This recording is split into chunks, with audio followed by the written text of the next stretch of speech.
अगर तो उस पे 2 निशान हैं दांत के, तो इसका मतलब यही है कि सांप जहरीला था। अब जो जहरीला सांप है उसके काटने की वजह से वहां पे एरिथीमा हो जाता है, सोज हो जाती है, रेडनेस हो जाती है और उसका पेन भी बहुत ज़्यादा शदीद होता है। और कुछ जो सांप काटते हैं उसमें सिर्फ दांतों की खराश आती है या उसमें यू शेप का निशान बना होता है, जिससे डॉक्टर को जाहिर हो जाता है कि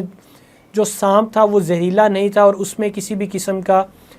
जो जहर है वो इंजेक्ट करने वाली कैफियत बॉडी में नहीं आई। इसके अलावा एक आम सा टेस्ट जो किया जाता है, और अगर आपके पास किसी भी किस्म की सहूलत नहीं है, आप हस्पताल नहीं मरीज़ को ले जा सके या कोई करीबी सहूलत इस तरह की आपको एमरजेंसी में नहीं मिली, तो कोई वेल ट्रेंड स्टाफ या कोई भी आपके पास पर्सन है, हस्पतालों में ज़्यादातर इसी तरह किया जाता है कि इसको 20 सीसी होल ब्लड टेस्ट कहा जाता है, कि आपने एक वाइल में साफ बोतल में 20 सीसी तक ब्लड लेना है और उसको 20 मिनट्स के लिए रख देना है।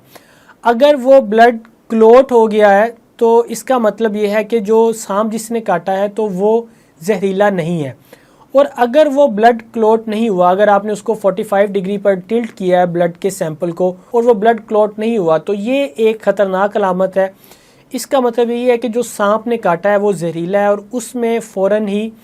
आपकी ट्रीटमेंट एंटी वैनम स्नेक के ज़रिए की जाती है।